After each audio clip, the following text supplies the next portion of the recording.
Well, hello everybody, and welcome to the Grace Nerds podcast. My name is Eric if you're new, and we are about to jump into things. Hello, Caleb. I think everyone knows you Howdy, by now, howdy. but feel free to introduce yourself as usual. I feel like I should have random Yeah. bits of information that I just slowly, one episode at a time, give everybody. Let's see, what can I Yes. think of today? You give a random fact about yourself, then I'll give a random one about mine. There we go. Or we could play True Truths and a Lie. I don't know. I've had some bad experiences with that game. I can't mention on the air. Oh boy. Good times. It's not the best icebreaker at a youth group. By the way, everybody, you'll notice I have a very fancy pants background right now because I You bought a lot of books in the last couple I know weeks. I've gotten so much smarter in between, but notice it's so wide. I can spread it out like this. It's awesome. Yeah. No cutoff point. Oh boy, Is that Voltaire in the back? I have read every single one of these books. No, I haven't. Many leather-bound books. I just realized my show is running in the background on my phone here. That's no good. But okay. Let's see. Random fact for the day. All right, and then I'll give one for me. All right. I think I've already given this one, so I can't use that one. I was gonna say I wrote a TV show once, but that's not. I'll say it again. I wrote a TV episode one time. Can you tell us what the show was? I don't even know. It was a show about the history of America, told from the perspective of the Christian influence and the influence of preachers and whatnot. So I'll leave it there. All right. Cool. I was not entirely proud of my work. So okay. Did it go to air? I mean, it did. Okay. It did. Excellent. Yep. Okay. Well, we'll leave that there. For me, one of my kidneys is smaller than the other. Wow. There you go. Apparently, I mean, as far as I know, last I knew, it was 70-30 in terms of what they do for the body. But yes. Okay, so I'm going to hit the little intro button and we will dive in for the week. So here we go.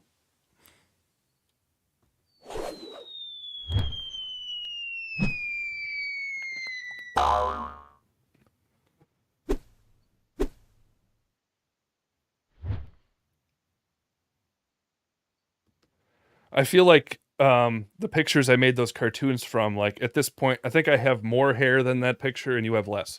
I have less. A lot less. I stole it. But that was only from a few years ago.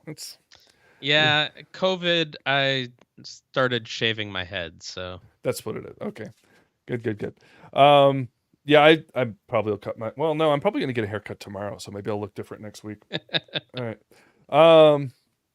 Okay, so we have our movie franchise. It's going to be a franchise again, not an individual movie. We have a movie franchise of the week, then we'll do a little trivia based on that. And then we'll have, we do have a news article this week that I think we'll talk about. It'll be very off the cuff because it's something I'm kind of emotionally invested in and I probably shouldn't be. But some news is stirring there, so we'll probably just mention it. I'm not even sure how we'll relate it to Christianity. I think it does relate down the line, but I'm not sure what to think about it yet, except for a few thoughts. And then we're going to talk about our continued series in the 5 points of Calvinism. So that's the agenda anyways. So are you ready for the movie of the week? Let's do it. Let's plug in. Plug in.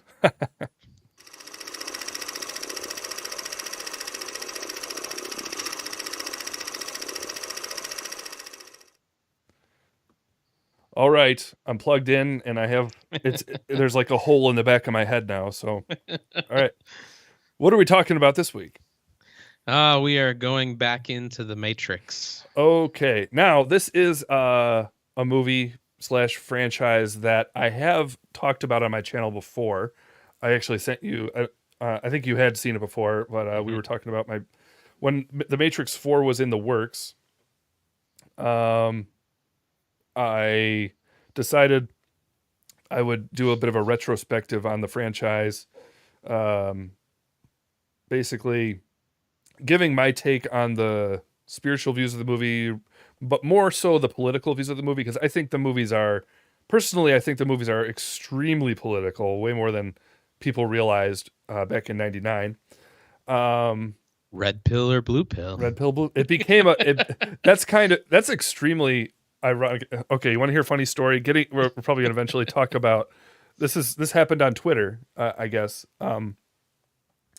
But basically, obviously the red pill, blue pill imagery basically exploded in pop culture, and most people know what that means. But it actually, being red pilled, there was actually a movie by a former feminist called the Red Pill movie. And she basically described getting out of feminism as being red pilled. It actually became very much a trope of the right wing, that you get out of the left wing cultural narrative and you become right wing. You're red pilled. And so in terms of internet memes, it's actually a pretty conservative meme, even though the move. And so this was going around, and there was a point where, was it Elon Musk? Oh my gosh, we're going to talk about Elon It's Musk. all connected. It's something, we're getting these random, might have been Elon Musk, but he said, take the red pill, on Twitter. And then Trump's daughter said, I already have. And then one of the Wachowski siblings got on and said, F both of you. But for some reason, I'm thinking Ted Cruz was involved in that conversation as well, but I'm not sure. I think I'm thinking of a different thing though. But yeah, and so apparently the Wachowskis, I'll just say the Wachowskis to avoid all the internet pitfalls, but they have a very clear left-wing political worldview, and yet their imagery has been co-opted by people on the right wing. The Who siblings, yes. Well, okay, I might as well put the issue with the siblings on the table. Back in 1999, the Wachowski brothers, Larry and Andy Wachowski, created The Matrix. They were the writers, directors, and they did the whole trilogy. A few years later, they both transitioned, quote unquote, to being the Wachowski sisters, which is Lena and what were their names changed to? Lena and something, I forget. Yeah. Lily, maybe Lily. Lena. Maybe.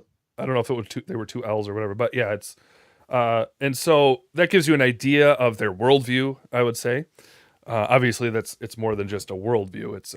It's a whole interpretation of your sexuality and your desires and everything that we could, but that's not necessarily the political landmine we want to walk into tonight. But we're definitely far more conservative, and so you can probably infer our opinions on it. But yeah, that kind of speaks to probably where we're going to go with the conversation about the movie tonight. So, what was your experience diving into the franchise? How far back does it go with you? I did not see The Matrix until the 99 film, until I believe the second one came out. Oh, wow. So okay. Right before the second one. Part of that was because I had a pretty sheltered upbringing as far as movies and things are concerned. So it really wasn't a surprise that I didn't see The Matrix when it first came out. But once, I was old enough to be able to watch films of that rating. How old were you when it came out? 99? When it came out, 99, I would have been 15. Interesting. I'm younger than you, but my mom let us see it early because, okay, this was an interesting thing. This is something we'll probably talk about. The Matrix franchise has always had a very interesting relationship with Christians. Yeah. Because of the amount of philosophical themes and religious, let's say archetypes, I don't know, whatever fancy words you want to use, that are intentionally crammed into the film. Christians weren't making things up when they saw that. It very clearly has uh, of Christian imagery. I would say Christian themes Yeah. in terms of, I'll just say it that way, in terms of Neo being the one, and he is found, and he comes and he sacrifices himself, is Mhm. resurrected, and Very clear imagery has in been the moment of his prophesied. sacrifice. Yeah. Yes, and he's, he was prophesied. Um, and I would say if like the Matrix One was the end of everything, that probably would have stayed much more. Hmm. Whereas if you get into the second and third film, it is interesting. They did make the first movie because they weren't sure if they were going to be able to finish off the trilogy. Um, and so they made the first movie pretty self-contained with a pretty clear Yeah. villain, hero, everything. But then that sort of shifts, I think, in the rest of the trilogy where they're not emphasizing the same things that you thought they were in the first Right. movie once you see the second and third movies. Um, yeah, but but it sounds like you saw them more as a unit. It sounds because you saw Yeah. the So first I one. was able to see them in order pretty quickly. So I saw the Matrix on DVD, and then I went to the theater for the second and third Mm-hmm. installments. And Right. I think it's funny, I talk about the sheltered aspect of it, but I think my mom actually had watched it Right. My on, mom had seen it, and she's yeah, like, and she I, liked it, "Yeah, mine did too. Exact same thing." Yeah. And she's like, this is so spirit. It's such a spiritual movie that I want my boys to see it. Yeah, yeah. Um, and that's kind of how it was. And I remember like I had a pastor who it was like his favorite movie. We had a Christian friend I think we first saw it when a Christian friend of ours down the road recommended it. And so it was very much floating around Christianity and had that Yeah, yeah. had that reputation about it. Now, if you've seen my video, um, sort of I wouldn't even say it's a hot take at this point, what my hot take is, but what was sort of your experience of interpreting the movie? um I mean, I saw some of the imagery, but I never got into the Christianization of it, Mm-hmm. in the sense that, like, I knew enough of the Wachowskis at that time to know that they were not believers, and to know that their political worldview was vastly different than my own. And so my assumption was they're not making a Christian film. They might be Mm-hmm. borrowing some motifs here and there, Yeah, and maybe very much intentionally to flip it on its head, if you will. yeah, But I, in some ways, I've always been bothered by the Finding Jesus in the Matrix type books that would come out, and I think it shows a trend in Christianity where the way we embrace culture has to be from the side of this was made directly for me, uh huh. rather than just being able to take something, enjoy it, and that be the end of it. Yeah. The tricky thing with the Matrix is how intentional it is. Yeah. In that, a lot And of the I time, get, yeah, I can definitely see why that one muddies it a bit. yeah, yeah, because there are so many movies where it's like it's clearly there's like either like no intentional Christian connections or anything like that, um, or it's the opposite, and Christians are trying to force it. Whereas with the Matrix, it's like it is borrowing from Christianity. It's very clearly Hmm. intentionally putting in a Christ figure motif throughout the movie. But the problem is, it's actually far more subversive than that. It's like there is a to if I'm gonna just interpret like the first movie, I mean it carries on throughout all of them, but like there is a uh, you'd say fallenness aspect to it, and a Hmm. salvation aspect to it, a redemption aspect to it, and a Christ figure aspect to it. Um, that's very clearly there. But what is that symbolizing for the Wachowskis? Is the Hmm. question. What do Yeah. they see as the fallen nature of humanity? What do they see as salvation from that fallenness? It's and because it's symbolic, you can see it as symbolizing whatever you want, and so it very clearly can be mapped onto Christianity. But it's not a mystery what they see it as symbolizing. They've talked about it, Yeah. and that's sort of what my video was about, sort of. But what have you been clued into? I don't want to go on a massive rant Yeah. I mean, yet, but so I think it became a little bit um, clearer in the next couple of films for me, at least, that um, it was less about a traditional salvation type of thing, rescuing people from despair or, whatever. It was more about, you know, you're dealing with some, I don't know, overtly heavy-handed worldview things. Like there's I guess freedom in the system that they're promoting, and what I would see as more of the traditional values that they were coming against Hmm. as being the more oppressive Yep. regime. Yes. And probably the result even of how humanity ended up as a battery. Right. Yeah. And so there were, I basically see it, and this has become more relevant now, partially by taking into account some things I've been listening to. Uh, whoops, I'm typing on the other screen here. Didn't mean to do that. I can't I mean, you've heard me go on about this, but I can't recommend enough people listening to James Lindsay's New Discourses podcast if you want to know what's been happening in like university education, but basically the long history of Marxism in American education, uh, and how it's impacting our politics today and our cultural things today. But as I've listened to James Lindsay, what he's sort of given me some backstory on pretty clearly is the history of neo-Marxism and how it's shifted in the universities from what they would call like vulgar Marxism, where it's very focused on economics originally with Marx. But then you get to like Gramsci today, and then Herbert Marcuse as a big name in like the 60s, led a student revolt and things like that. They're very interested in not seizing the means of economic production, but cultural production. And they talk a lot about. I think the biggest sort of single term I could use that I think the Matrix is talking about is false consciousness. In other words, I guess Gramsci.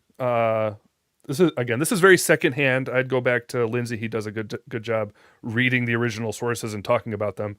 But this is my secondhand account of all of this. But I guess Gramsci was one of the sort of neo-Marxists who was trying to explain why sort of the predictions of the original Marxists failed, because they said, oh, there's going to be this revolution of the proletariat, basically, and they're going to seize the means of production, and there's going to be a revolution, this economic revolution that eventually leads to communism.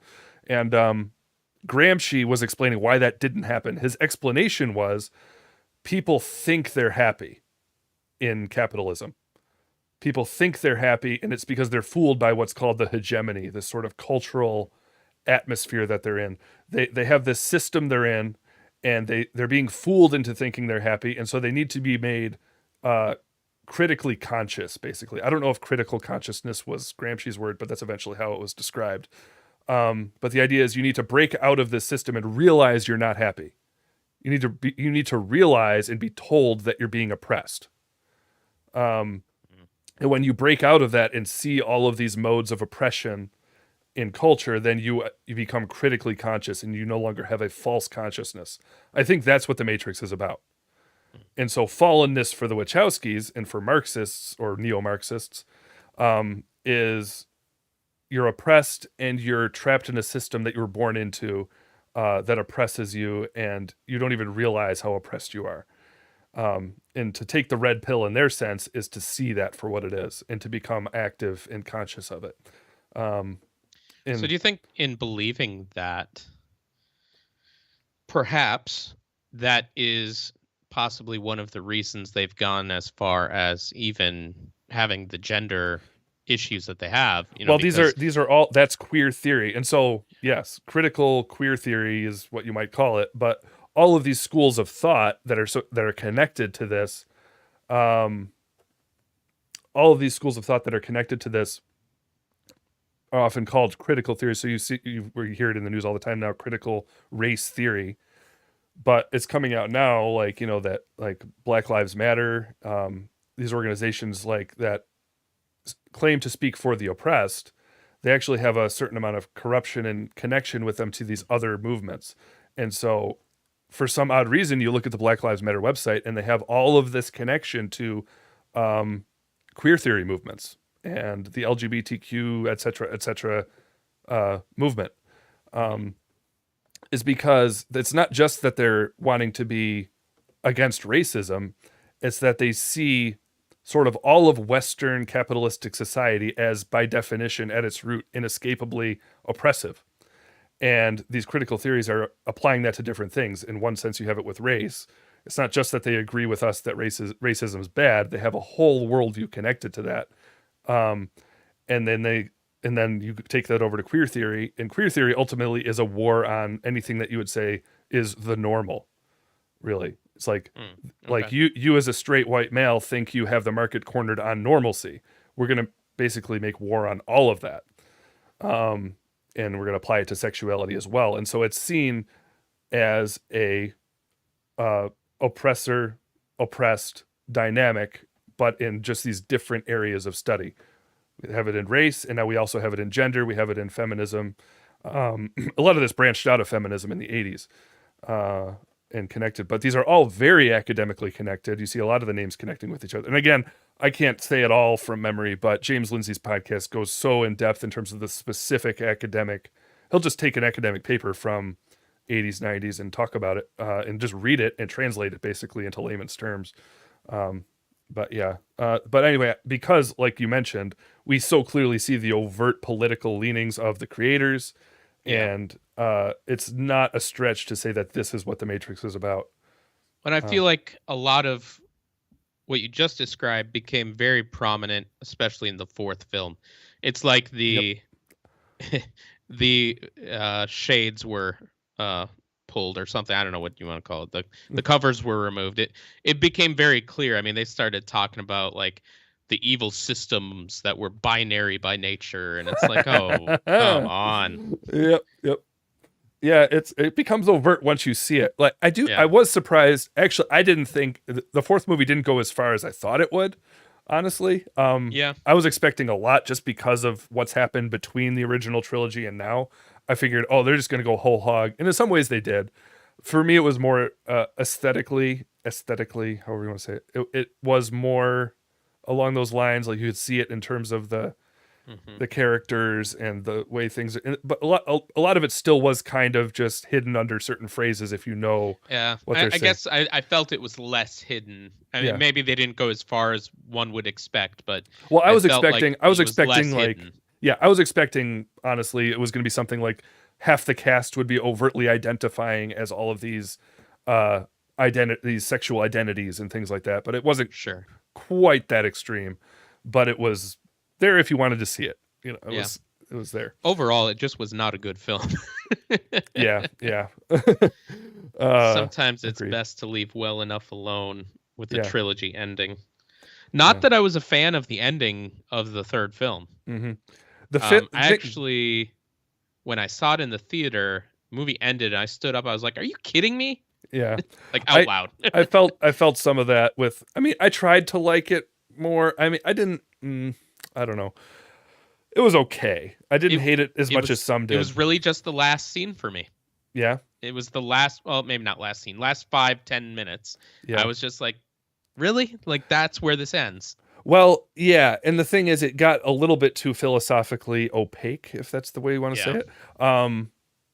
But also, there was a disjunction, like I mentioned before, between the first movie and the rest of the trilogy, I think, in that they had a pretty binary good and evil, if you want to good and evil and everything, but it became much more relativistic and like questioning the good and evil of both the humans and the machines. Toward the end of it, and so it didn't have that emotional climax of good defeating evil the way you were expecting. And it plays out that way, and you go, huh. I think, and some of it was just the plot was a little confusing by the end, and figuring out where the philosophy comes in and where the plot connects to it, and what is even just on a factual level happening at the end. Yeah, like that's just in and of itself. Like, okay, I think it is satisfying enough if you just understand what happened, but it was just kind of opaque, not even just the themes, but what happened, what's going on here. So I as far as the things that I enjoyed like getting into the series. You know, I enjoyed the first film and things like that. I was at a period of time in my life where I was really getting into like Isaac Asimov and things like that. So like, you know, you have this whole He like did Dune, I've actually never read Dune. but that's Uh, him. That's him. no, that was Oh darn it! No, I'm getting Herbert or something. Yeah. yes, Herbert. No, Um, what did Isaac Asimov I do? he's most known for in like current pop culture for iRobot, which Will Smith did a pretty Okay, terrible version of. you didn't like that movie? I thought it was No, I okay. actually liked the movie, but if you read any of the Oh, in books, terms of its comparison, okay. yeah, it's just like really that's what you could come up with. But as a separate movie, it's actually enjoyable. Okay. Um, Well, but yeah, I've so never read the book, so the I books could. are excellent. So iRobot actually was a series of short stories, Mhm. not just one particular story. So they didn't actually do like a disservice to a certain book by any means. They actually wrote a specific story that was not one of Asimov's works. So it's just based on compilation of his works. But like I really got into this idea of, you know, like dystopian futures Okay. and things like that. And I loved the concept of like a robot uprising. Like that was a very intriguing notion to me. Mhm. And so that was one of the things that drew me into the Matrix, so to speak. Right, right. So, just objectively speaking, like, do you like the Matrix universe as an idea? Yeah. Like, yeah. Yeah. I think, you know, it's a compelling storyline. I mean, and if it had stopped with the third film, I probably would be okay. Like, obviously, I see certain things that on a philosophical level I disagree with. Yeah. But, you know, I can enjoy something, although it was tainted further with the fourth, Mhm. that just kind of goes, I don't know. Yeah. I don't know. Yeah. I would say if you watch the Animatrix, which I did, I did. Yeah. you do dig a little deeper into probably some of their philosophical leanings, Sure. just done in a more artistic way, I would say. Um, Mhm. but yeah, I mean, I enjoyed it. I still have no problem watching them. Sure, sure. But Um, it's got to be an eyes wide open thing too, yeah. you know, for us. Let's not be consumers that are just blindly consuming. Right. What was I going to say? Oh, that just does remind me. Have you read or watched Ender's Game? Yes. Okay. I only ask that because I think I want to talk about that in a That'd future be a week. good one. I've read all the books. I've only read the first one, Yeah. which I love. Yeah. And the movie was, well, we could talk about that. It only qualifies. It only qualifies because there is a movie. But Yeah. I watched the movie first Oh. and I enjoyed the movie. Okay. Well, yeah. Then I read the books. So that's probably a better way to do it. But it did make me then enjoy the movie less. Right, right. But at least you got a chance to enjoy the movie. Yeah, yeah. I didn't. I saw it afterwards. Yeah. But I didn't hate the movie. But yeah, just certain aspects of the story that just can't work when you don't Yeah. have the kids aging the way they do in the book. Right. Yeah. Right. The other a similar vein that happened to me with the movie and the book series, The Giver. Mhm. Both again, same thing. I enjoyed the movie, then I read the books, Trying and to think I if I liked saw The books Giver. a lot more. I might have seen The Giver. I'm not sure. But It's on a streaming site now. I can't Mhm. remember which one has it, but it's good. yeah. Okay, so sort of in summary here, how should Christians engage with the Matrix?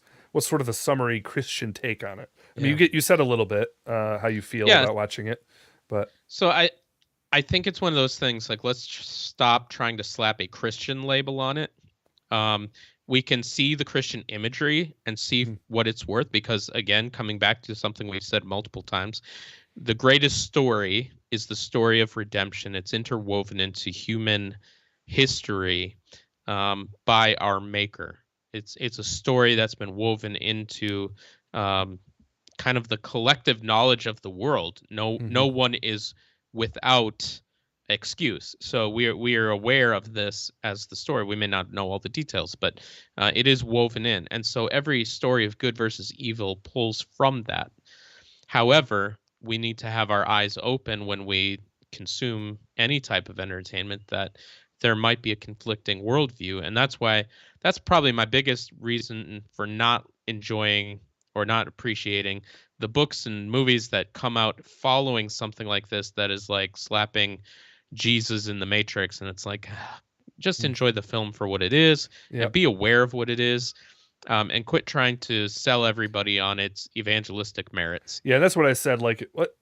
Well, that's funny though. I did talk to a guy when I was overseas in Bosnia who got saved shortly after watching The Matrix, and he credited it to the way that The Matrix opened up his mind. So whoops, maybe I'm wrong. Whoops, Wachowski. Maybe I'm wrong. But that's not no. But I do agree with you. But that is something I mentioned in a previous week. Was like I think there is such a thing as redeeming culture, but to me that's not what that means. Yeah. Forcing something to be more Christian that it is even wanting to be. Sometimes the media itself is like wanting the opposite, and you're being attacked and you don't want to acknowledge it, Right. But yes, there is. Yeah, I think it's an enjoyable franchise with eyes whether your eyes are wide open to it or what it is or not. So even after you see the issues with it, it's still fun and engaging. Yeah. Okay. So there's a slight possibility I might have to bug out. I'm hearing over my headphones, even my youngest screaming her head off. So okay. I will stay on as long as I can. Okay. Well, then we better jump into the trivia. So let me go ahead and hit that trivia button. Well, first, let me get the screen working here before I switch over so that we don't have a big old issue. All right, so if I do it this way and just take it out as a separate tab, this should be nice. Let me see here. Bim, bam, boom. All right, there we go. So this should work if I go like this. Boop. Good. Boing. Okay. Make it easy for easy editing later. Okay. All right, are we ready for our trivia challenge of the week? Here we go.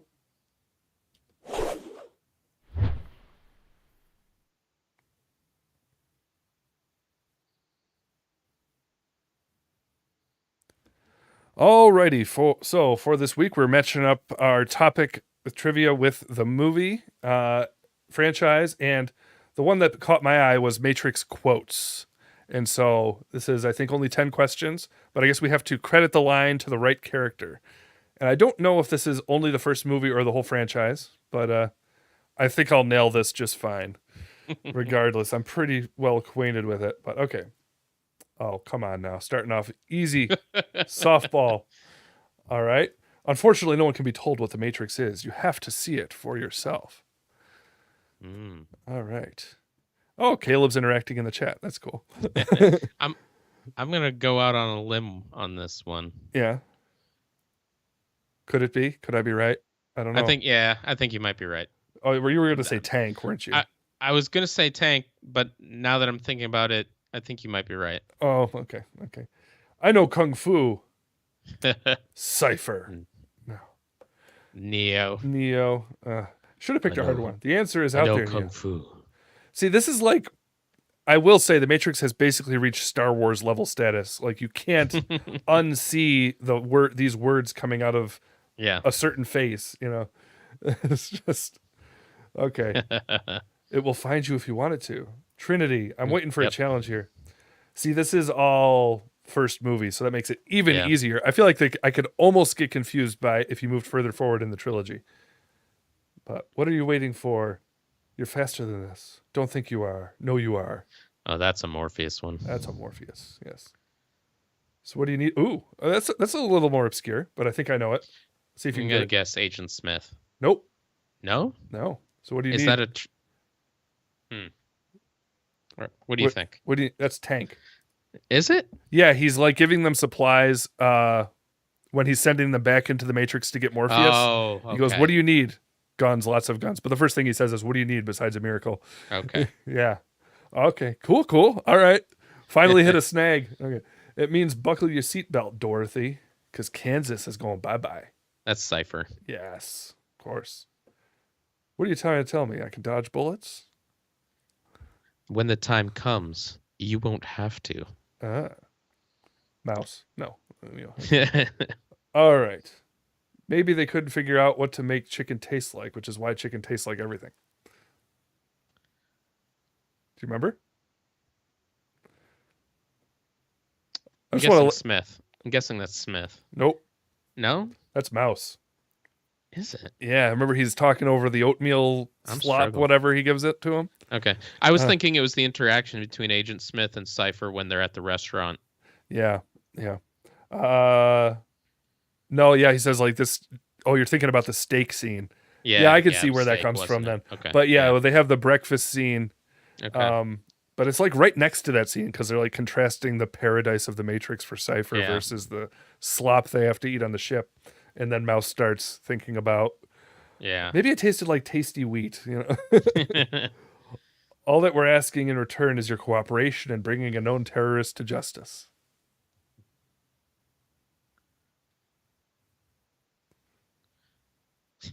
I feel like I've guessed this 3 times already, but is it Smith? That one is Smith. Yes. Okay.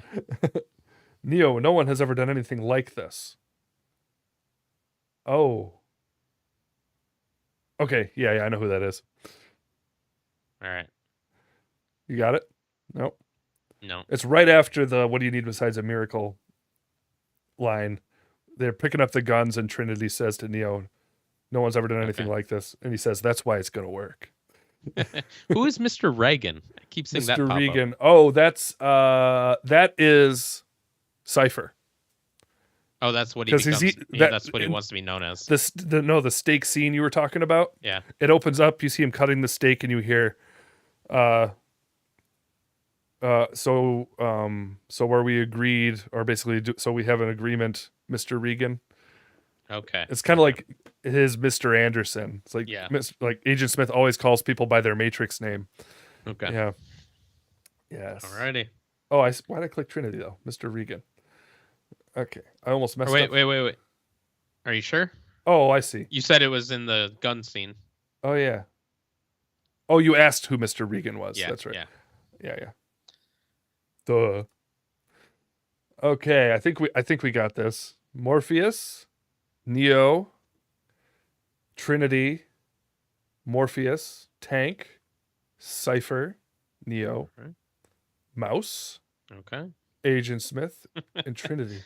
That was definitely you that got 10 out of 10. I guess the Matrix is sort of my Star Wars because you nailed Star Wars.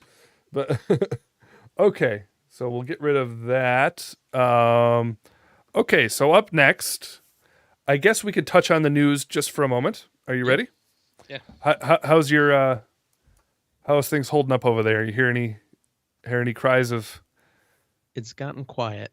Okay. So little update on that regard. My 6-month-old has regressed in her sleeping patterns, and so she hates being put to bed. Yeah. But she's grumpy all day because she's refusing her naps. Yeah. Yeah, it's just been a battle. Yeah, our little one is a little under the weather the last couple days. Oh. So. And my 8-year-old woke me up 3 times last night too, so it's not just the baby. Yeah, and we're presently in a moment where I think she's hit the terrible twos like a little early. Yeah. And we're I think we're settled on what our disciplinary course of action is, but we're like afraid to take the first steps, if you know what I mean. Yep. But I won't start any discipline debates among viewers at the moment. But there we go. All right. So, are we ready for our headline of the week? Let's do it.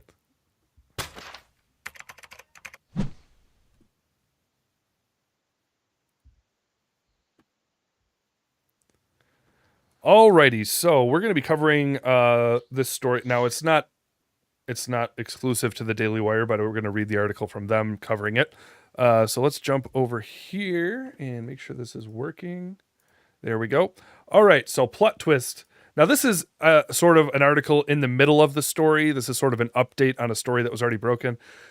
Now, back in, when was it? It was a few months ago.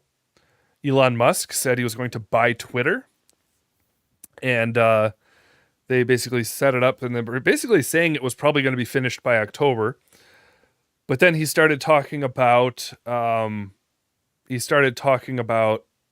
the bots on the platform and how he thought there were probably a lot more than Twitter was letting on. They said 5%. Yeah, I think Twitter said it was 5%, and he was saying it could possibly be upwards of 33%. Yeah. I guess a whistleblower came out apparently who supposedly was saying, yeah, there's probably a lot. Maybe that's where the 33% came from. Eric, Caleb, run. The nerds are coming. Oh, wait, they're already here. Hello, Dragon Fist. Welcome in the chat there. Good to see you. Yeah, and so eventually it got to a point where Elon Musk said he wanted to pull out, which brought it to court because he signed the thing. And all that. And then as we got into this month, he suddenly said, nope, I want to buy. And he went for the original price. Everyone assumed he was trying to bring the price down and was playing hardball. But then he went back to saying, nope, I'll pay what I originally said. And Twitter initially sounded like they were saying, okay. And that's where at that point I said, okay, let's talk about this story because this is interesting in terms of free speech and social media. And that relates to Christianity for sure. But even since yesterday, the day before, it's gotten even more complicated again. And that's sort of where this update comes in from the Daily Wire. Plot twist, Elon Musk indicates Twitter appears to have changed course amid feud over buying company. Entrepreneur Elon Musk, his legal team, indicated Thursday that Twitter is now rejecting his renewed $44 billion offer to buy the company, which comes as the two sides are tangled up in a court battle after Musk tried to back out of the purchase and Twitter decided to try to force him to acquire it. Musk made the renewed proposal in a letter to Twitter executives earlier this week, which sent share prices surging by as much as 22%. Imagine having that much power over the stock market. On the news, let's see here. Twitter had been battling Musk in court over his attempt to cancel the offer over a dispute about the platform's true number of users. Musk had expressed concern that the actual share of fake accounts on the platform could range as high as 33%, rather than the company's reported 5%, with a lower number of monetizable daily active users justifying a lower valuation. A trial to determine the status of the acquisition had been scheduled for October 17th. Twitter will not take yes for an answer, said Musk's attorney. Edward Micheletti, in a legal filing, addressed Twitter's latest move, rejecting Musk's offer. Astonishingly, they have insisted on proceeding with this litigation, recklessly putting the deal at risk and gambling with their stockholders' interests. And that's the thing with Musk has been doing this whole time. He's been putting them in a position where he's saying, you want to do what I say here because your stockholders want it. And they're debating whether to completely... Yeah. Well, Dad, this is where it stands now. He's asking about this. Musk responded to the news on Twitter saying, plot twist. The Associated Press said that Twitter likely made the move because they are wanting to seek more assurance from Musk that he is serious and will not try to back out of the offer again. Well, that might be fair, I suppose. Yeah. Twitter attorneys had contested Musk's rationale for rescinding the $44 billion deal by producing text messages he sent to Michael Grimes, an executive investment bank, Morgan Stanley, indicating that he was concerned about macroeconomic conditions stemming from the Russian invasion of Ukraine. Quote, let's slow down just a few days. Putin's speech tomorrow is extremely important, Musk said. It won't make sense to buy Twitter if we're heading into World War III. Okay. Some logic there. There is. Let's see. Oh, wait. Okay, there's more down at the bottom here. Hold on. Kathleen McCormick, the Delaware judge overseeing the merger, announced Thursday night that she was delaying the court proceedings by moving the original trial from October 17th to 28th to give Musk the opportunity to close out the sale of the company first. The AP later reported that Twitter was disputing Musk's claim that the company rejected his renewed $44 billion offer. After McCormick issued her ruling, Twitter doubled down on its insistence that it tends to go forward with letting Musk acquire the company. We look forward to closing the transaction of 54.20. People say he said the 420 there as a marijuana reference, but that is something he would do. By October 28th, the company said. Okay, so after reading that, before we talk about what this could mean if this all goes through, what are your predictions as to what's going to happen if you have any? Hmm. Uh, I mean, I think Twitter's stupid if they don't. I mean, Yeah. good Lord. Um, I think it will happen. I do think it will eventually go through. Yep. I think Elon Musk, he's quite an enigma of a person, but I think he's got a far more better grasp of business management than Hmm. perhaps Twitter's giving him credit. And I think it'll go through. Yeah, I'm leaning to about if people want him to buy it. Ash says, I'd say, yeah, reasonable people do. I'd say everyone, unless you're an absolute political ideologue, you tend to want Musk to do this. Um, uh, yeah, I'd say I'm not as certain. I'd say maybe 60-40. Okay. Uh, I'll say 65 that he will buy it. Um, but it's just weird at this point. I It, will. it it seems a little bit like the cat playing with the mouse I think before. I think he's very much in control here. Yeah. Yes. Um, and so for that reason, I lean towards him eventually Yeah. buying it. But all that being said, I want it to happen. Do you want it to Yeah. happen? I would be. Yeah, I think he would be a better gatekeeper. Yeah. Um, Well, they say the origin story of this. I mean, I don't know if it was quite this simple. I think talks went further back than this behind the scenes. But uh, he went on the Babylon Bee for an interview. Um, and he's retweeted them in the past. mhm. Um, and he so he has a good relationship with them. He likes the guys there. And shortly after his interview, Babylon Bee got banned from Twitter Hmm. for one of their articles. And apparently he had a conversation on the phone with them right after that, and it was literally right after that he offered to buy Twitter. Interesting. Um, so I think I'm not saying it's all about the Babylon Bee, Yeah. but clearly it very much factors into like the overall desire he has for a greater free speech platform. Yeah. And if his trend continues of everything he touches turning to gold, that if Twitter actually exploded because of being a freer, better, more healthy, robust platform with that more original American free speech value to it, uh, if that caused success for Twitter on an extreme scale, I think it would cause other platforms to be forced to recognize it's the better way to go. Interesting. And Yeah. so, yes, overall, I want it. I want it to happen. I want to see what he does if he's able to follow through, because there is an issue with social media in terms. Someone did explain this to me once, not to me directly. I listened to a podcast where Dan Crenshaw was talking about censorship on social media platforms. He was talking to a libertarian about it, and he said there are issues of what you want the atmosphere of your platform to be and whether you can achieve that with free speech being allowed as well. Hmm. And he said, like, basically with Twitter, if you actually are in principle saying free speech all the time, no matter what, like, it could easily become a porn site very quickly. Yeah. Which I guess for a while stuff like that was going on, and they had to really curate their front page to make it more family friendly and all that. And so there's like a baseline level of censorship if you want it to be a family, or at Hmm. least more than just an Yeah. explicit website. There's a certain level of curation that goes on, and so there's that aspect of it where we can kind of agree about not wanting to go there for vulgarity and obscenity and pornography and whatever. Um, and so but then once you have that principle, that limiting kind of issue in mind, where does that stop? Because that's kind of that excuse can be used so much for censorship. It's Yeah. like, oh, well, you don't want to see hate speech, do you? And then, of course, you label everything your political opponent says as hate speech. Right. And that's what everyone's worried about.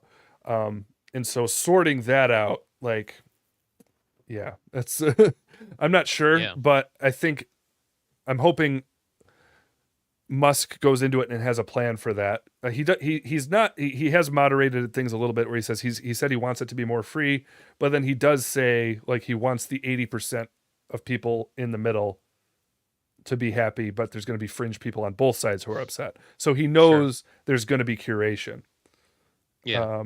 There's going to be some level of censorship, which like you don't want to see people getting beheaded by ISIS on the front Yeah. page or Yeah. whatever. Um, yeah, and so I think he'll do a better job than what's going on now. So better is good, but Yeah. Yeah. but whether it's going to be a wonderful balanced thing, we'll see. But that's my thoughts, Yeah. anyways. They're kind of scattered, but No, I think that's good. alrighty.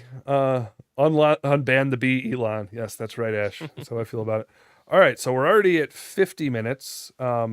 We were getting to a point with some of our shows we were passing 2 hours, and I know that was a little bit much on your end and for me. I mean, I don't think either of us want to stay up too late.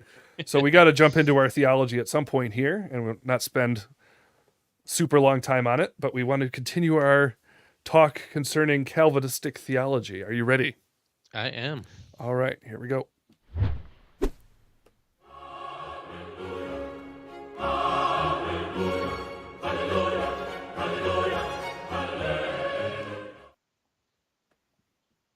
Alrighty, so we have covered so far in our trek through the 5 points of Calvinism, we've covered total depravity and unconditional election. And so what does that bring us to in the tulip? We come to the L, limited atonement. Yes. Well, I'd say this is the point where people who want to be Calvinists still get a little squeamish. Yeah.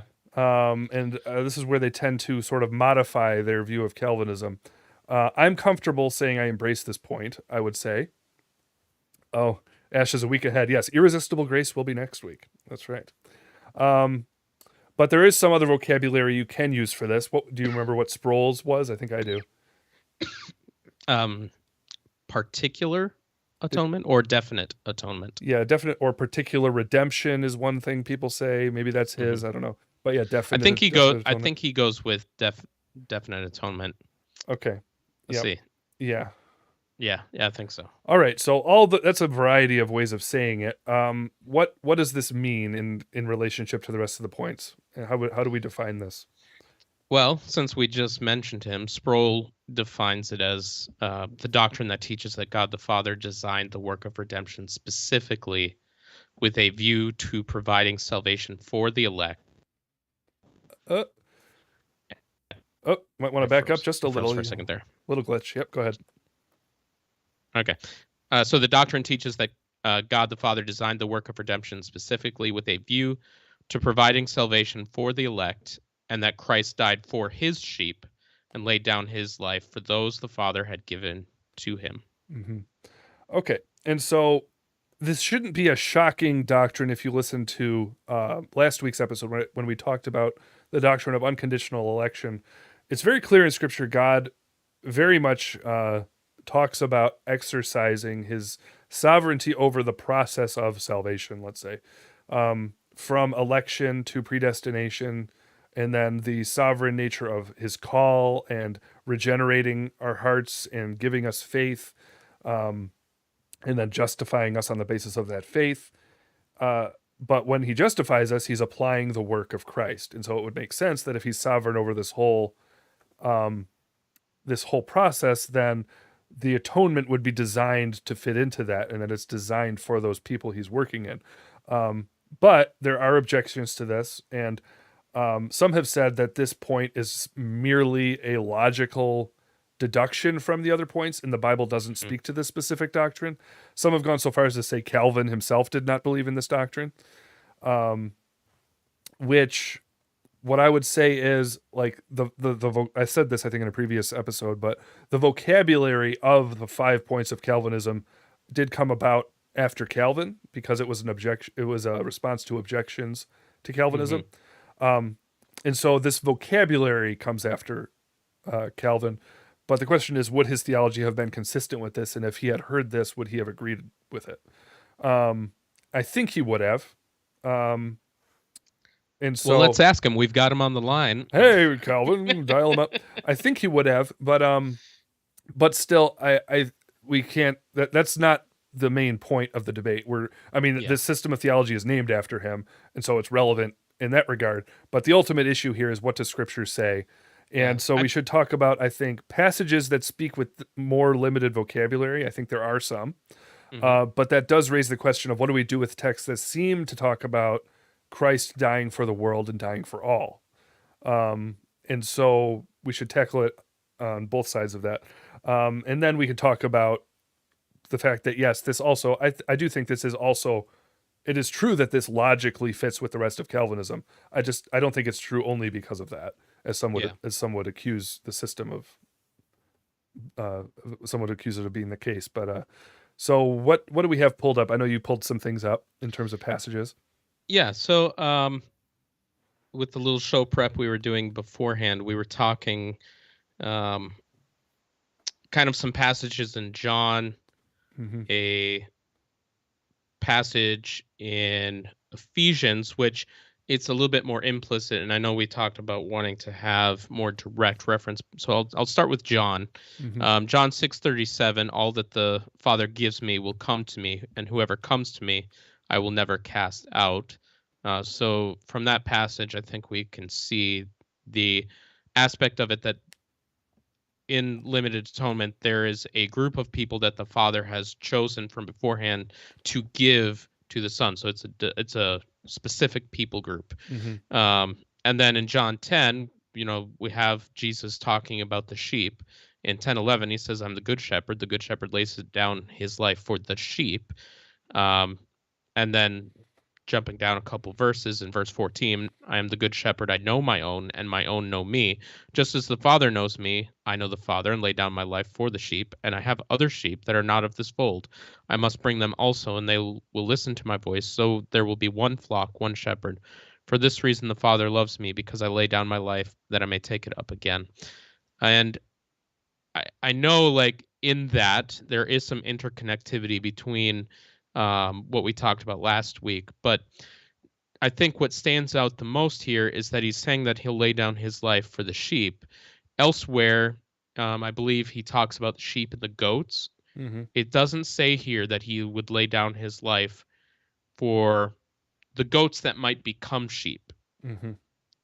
He's very specifically talking about a people who have been elected, so that's the connection. Yeah. It's definitive here. It's particular. Yeah. It And says, what was the second verse? 10, John 10, what? yeah. So I read John 10:11 and then John 10 Mm-hmm. 14 through 17. Yeah. And so it's like there is As like well, I read John and 6:37. I think the passage there you read, I have other sheep as well. That speaks, I think, as it's interesting. I think if you get that dynamic right, what Jesus is talking about there, you see sort of the connection that this verse has in terms of election, but also the universal passages, because I think the universal Mm-hmm. passages are talking, generally speaking, this is my general take on what's happening in those passages, is that the apostles are addressing an issue that was often worried about in the early church, which was what is the connection between the Jews and the Gentiles. And there was always a concern early on there that it would be an exclusively Jewish church or an exclusively Gentile church. And Paul's idea, Yeah. oftentimes, like in Ephesians, is that there would be one body, Mm-hmm. and the sheep are made up of Jew and Gentile, and so that's what's being talked about when it says that Christ died for the world, and that I think we were maybe going to mention Revelation, where it says that he Yeah. ransomed for himself a people from every tribe, tongue, people, and nation. So that's the all, every tribe, tongue, people, and nation, but it's a from every tribe, tongue, people, and nation. And so the Yeah. sheep are of the Jewish fold and of another fold, the Gentiles. Yeah. So I think that's what's going on there. Yeah. And that's Revelation 5:9. 5:9. Okay. And then Ephesians 1:4, like I said, this one's a little bit more inferred, but I'll explain it. "Even as he chose us in him before the foundation of the world," election, "that we should be holy and blameless before him." So we are chosen, the elect are chosen before the foundation of the world, and I think we actually used that passage last week. Mm-hmm. But it says that we should be holy and blameless before him, which is the result of atonement. Right. So that's where these are connected. And so it's not just this random inference here. I believe that it has that insight. Mm-hmm. We talked about Romans 8, the golden chain of redemption, and how this is all interconnected. It has to be all interconnected because this is all referring to salvation. So it does have to be interconnected. But I believe that atonement is what is in sight there in Ephesians 1:4, with the idea of being blameless and holy. That's the end result here. Yeah. Now, I do think that is a pretty solid biblical summary there of a more definite or limited view of it, the atonement. So we don't need to push that too much further. And I already very briefly gave my overall take on what these universal sounding texts are doing.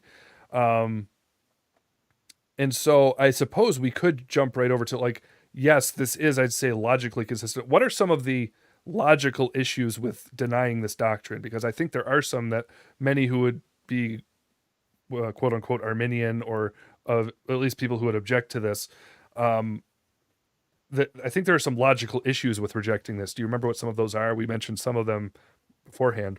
Yeah. So I actually have in my notes from when I taught this, I don't think I'm quoting the remonstrance, but kind of a summary of what someone taught as the definition of unlimited atonement. And that's that God intended to make atonement available to all persons. Christ died for all, but his atoning death becomes effective only when accepted by the individual. And I think what the problem with that that occurs is that if that is true, and that atonement is unlimited, then that means that Jesus may have died for the possibility that nobody would get saved. Yeah, and then there's no effectivity, effectuality of his atoning death. Yeah, the impersonal nature of it, like we talked about this last week. Like, did Christ die for a people, or did he die for a system? And not only that, but when, like, I think a lot of the urge that behind the impulse behind wanting to make it unlimited does not take into account the attributes that even Arminians would embrace about God. Arminians believe God is omniscient, and so for God, there's no such thing as a potentiality per se. Yeah. In terms of who's going to be saved and who's not, he already knew that when Christ died. Now, for the Calvinist, he didn't just know it; he actually brings about the faith of his people. And so there's that. But even if you reject that, even if you reject the full extent of God's sovereignty over regeneration and election and things like that, God knew who would embrace him. And so he had a people in mind for whom Christ's blood was shed. Whether you, I don't see how you can get around that, whichever system you embrace. So you just have to ask the question, was my name written on his hand in that biblical sense? Yeah. I think you could even make a logical argument. It would be an extreme. I'll preface it this way. It would be an extreme, but you could make a logical argument that if you truly believe in unlimited atonement, not only is there the possibility that no one would get saved, but there's also the very distinct probability that I would not be saved. Because if Jesus died for a system, or Jesus died to make a possibility of salvation, I could see a loophole where my mind could logically argue that I have committed a sin that is too grotesque that even Jesus' sacrificial death could not save. Because if he didn't definitively die for my sin, personalize it for Caleb, then I might be the exception here. Like, it's a logical argument that there's no scripture for this. This is just a logical argument. So I would say if I landed on unlimited atonement, knowing the way my brain works, I think that would be my struggle. I think that would be, I would, and to be honest, if I look back at my struggles in my teenage years, I really battled this idea of, like, sin, I'm out, repent, I'm in, sin, I'm out, repent, I'm back in. And I got to a place where I was starting to get concerned that I was out. Yeah. No back in. Yeah. And Ash says, I think we could all say that. Yeah. I think we've felt that as Christians many times. what was I going to say? Now, this does bring us, I think, it's worth mentioning what we talked about before, John Owens, what was Hmm. called John Owens' double jeopardy argument.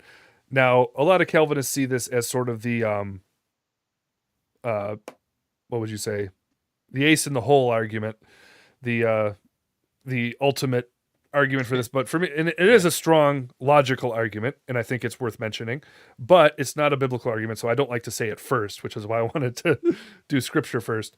But the argument John Owen made was what he called the double jeopardy argument. And in our legal system, we don't prosecute someone for the same crime twice, Hmm. right? Um, and so I think what we need to make clear right off the bat is that I think one of the things we're going after here is this kind of unspoken idea, or sometimes spoken idea. You mentioned it a little bit from Arminians, that there is such a thing as like uh, in a sort of a payment for sin held in escrow, as it were. Hmm. I mean, we do affirm that the death of Christ, like the effectual, like justifying work of the atonement, does take place in a point in time in our lives, and so there is a sense in which the work of Christ is applied after it happens, but not in the Arminian sense. The Bible doesn't speak so much in terms of like a potential salvation that may or may not occur, like a payment held in escrow that was paid, but it might not be applied. Hmm. It talks about the work of Christ as something that was done. And so, if that be the case, which I think it is biblically, then John Owen's argument here becomes relevant in that he says, look, if Christ died for all of the sins of all people, then, um, then what about people who are in hell?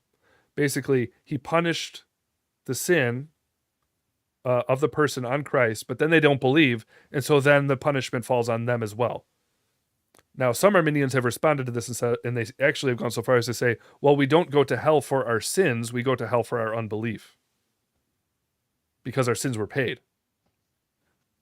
But that's not what Scripture says. Paul clearly says he lists certain sins, and then he says, for this reason the wrath of God comes. I think it was in Colossians was one point he says that, but he lists sins and says the punishment for sin, it happens because of these sins. In other words, there is a present and future wrath God has towards sins of people who are not in Christ.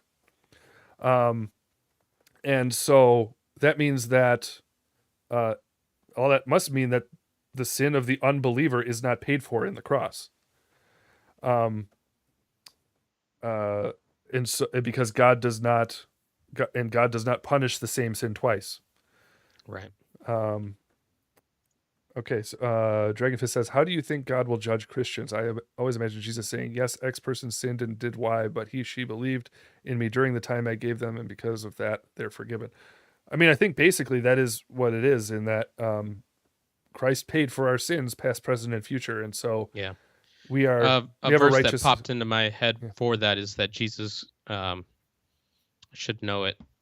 I'm Mm-hmm. preaching, referencing it in my sermon on Sunday. Let me just look it up real quick because I've got my notes right in front of me. Galatians 3:13, Christ redeemed us from the curse of the law by becoming a curse for us, for it is written, curses everyone who hangs on a tree.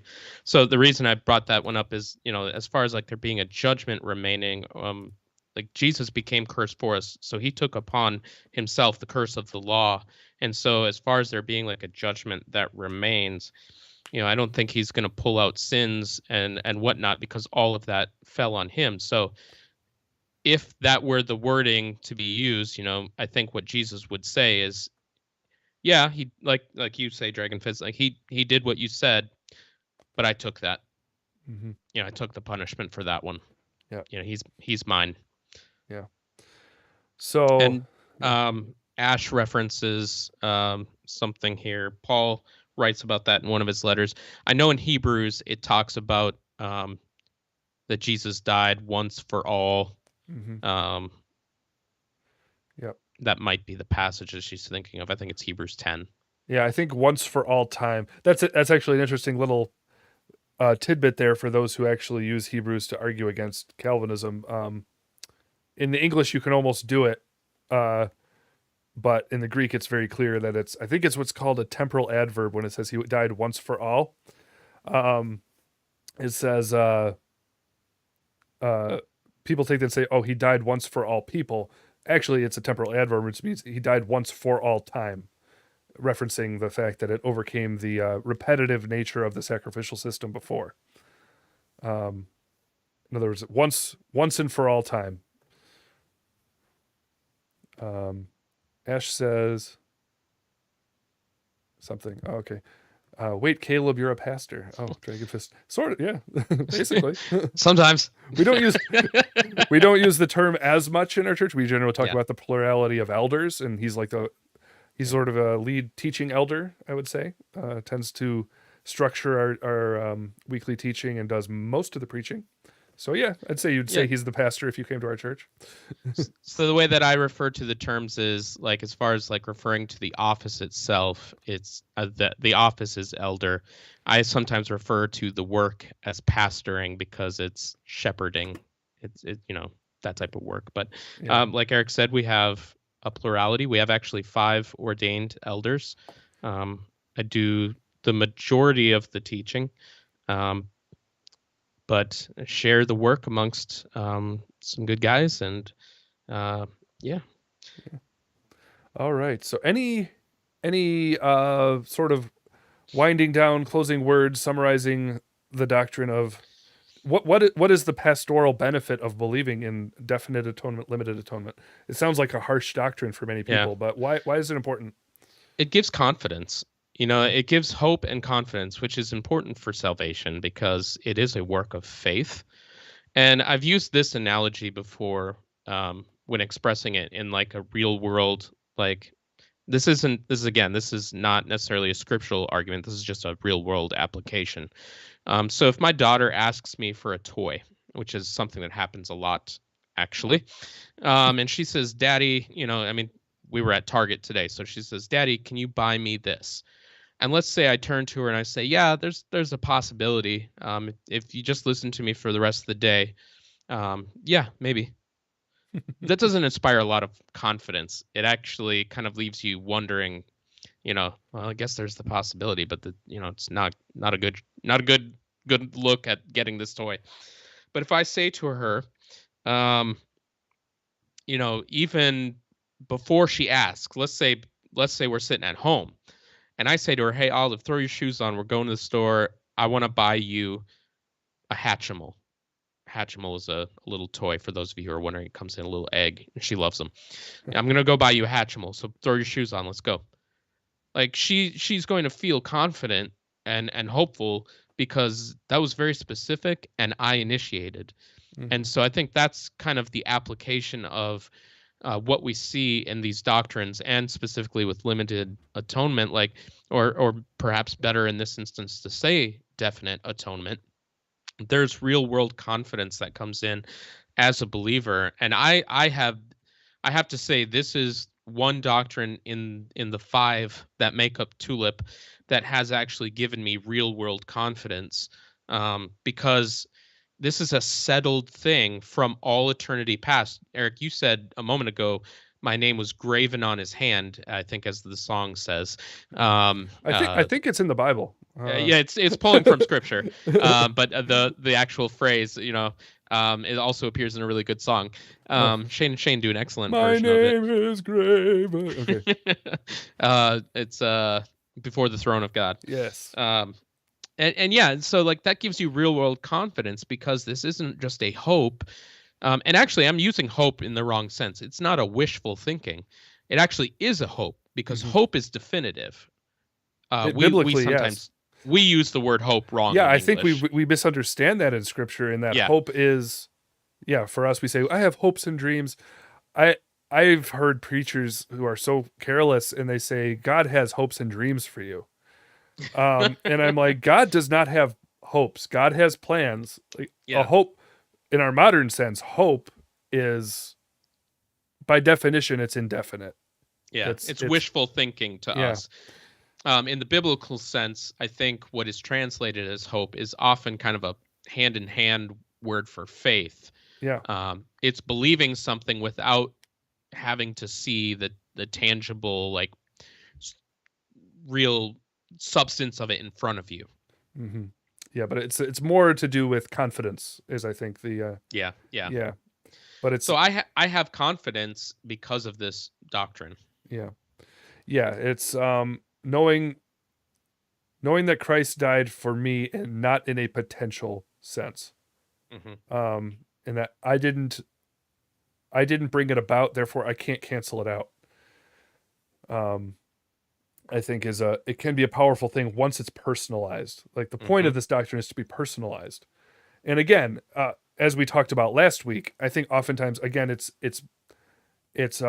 talked about in a very harsh way, and people really dislike this particular doctrine. It's funny. Some people have said a lot of people call themselves four pointers because they don't like this doctrine. But then, if not for all of them, but for a lot of them, if you examine more closely, what they actually take issue with is this whole idea of unconditional election. And if you break it down, what they really like is the final point, which is eternal security or perseverance of the saints. But they don't actually like any of the other points. And so it's in actuality, oh boy, I'm reading the chat and I had half a thought and then I lost the second half of the thought. But could you kind of tell where I was going there? I was going to say something. Well, I was looking at the chat too. Well, darn it. No, but no, limited atonement. It makes, yeah, but again, also in terms of the other vocabulary we use in terms of definite atonement, it gives confidence when it's personalized. And again, I remember what my point was. Last week we talked about unconditional election, how oftentimes it's talked about in the context of, oh, it's so limited. And again, how do you know that you are one of those Christ died for? Or how do you know that you're one of the elect? Yeah. Well, I know because I have faith. And again, it's a confidence builder and it's an interpreter of your faith. And that's where the confidence comes from. It's not meant to be talked about in the context necessarily of evangelism. Yeah. Because evangelism is about what God's extended command to you to repent and believe is. And that goes to everyone. Right. Eric, it's all your fault. You're making us talk about this. Whoa, are we? Oh man. Yeah, I mean, it really personalizes the idea of, like, even Isaiah 53. It's not this general sense of, oh, he was wounded for all of our transgressions, but maybe mine. It's no, he was wounded for my transgressions. Yeah. You know, he died to save me. Mhm. And it is your name that is graven on his hand. Mm-hmm. You know, so you can have personal confidence in this. Yeah. All right. Well, I think we've summarized it pretty well, and we've kept it at about an hour and 20 minutes, which is reasonable compared to some of our other nights, I think. Yeah. I'll let you be the judge of that, though, because I think you might be under a little more pressure to see what's going on. Well, no sleep's going to be had anyway, so let's be real. Yeah. Well, sorry about that. I think it's been a little rough the last couple nights. This week's been rough. Yeah. I worked 2 16-hour days in a row, Monday, Tuesday. And then I've got usually some channel something or other going on the rest of the week. So yeah. But all right. So that'll about do it. Thank you all for joining. We had a few more tonight. My dad stopped by for a bit. Dragon Fist was here, I think, most of the time. We had Ash as usual. Thank you, Ash, for showing up. And then, but it still says 4. There were 6 people watching for a little while. Not everyone jumped in the chat though, but that's okay. But share this around with your friends if you want more people in the chat. Everybody always helps. I should have these chapters uploaded throughout the course of the week. I did not upload the trivia from last week yet, so I got to do that. Uh-oh. Oh no, I'm actually behind. Can't fall behind. All right. I should get to editing and hopefully have some of these coming out next week. So thank you, Caleb. Any closing words or goodbyes? Nope. I'm gonna go and try to get some sleep, and we'll see how it goes. Yeah. Okay. Well, good luck with that. And goodbye to everyone. We'll see you around in the next one. Thanks for hanging out.